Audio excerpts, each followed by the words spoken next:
Assalamualaikum and hi everyone. Today we are going to learn about bad debts recovery. Bad debts recovery is a situation when an account receivable that has been written off as bad debts is eventually paid by the client or customer. Journal entries for bad debts recovery must be related to the method used by the company, allowance method or direct write-off method. If the company used allowance method, to reverse the write-off of the debt, we have to debit the accounts receivable and credit allowance for doubtful debts. Otherwise, indirect write-off method, to reverse the write-off of the debt, we have to debit the accounts receivable and credit bad debts recovery.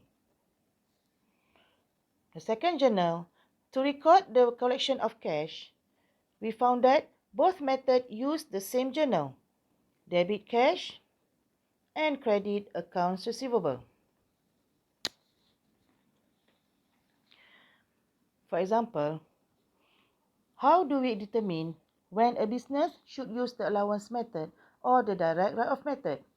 By looking in the information given in the example, we found that the company uses the allowance method because it has allowance for doubtful debts account in the trial balance.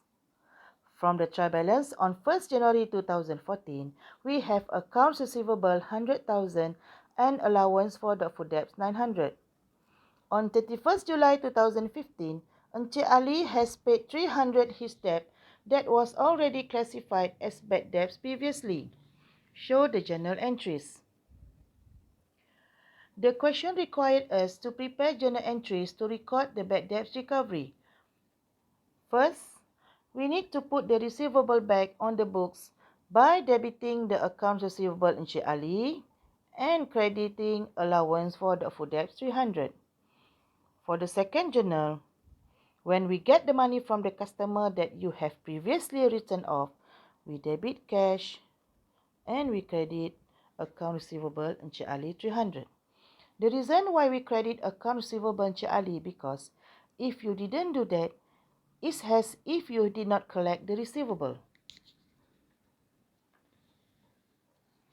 Another example, by looking in the information given, we found that the company uses the direct write-off method because there is no allowance for doubtful debts account in the trial balance on 1st January 2014.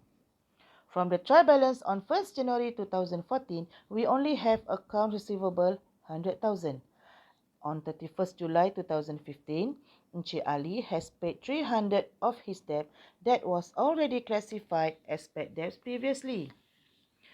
So the journal entries will be, the first one, we debit the accounts receivable Encik Ali and credit bad debts recovery because the company uses the direct write-off method. The second journal, we debit cash when we receive the money from Encik Ali, we debit cash and we credit accounts receivable Encik Ali. Finally, we are going to look at how accounts receivable is presented in Statement of Financial Position.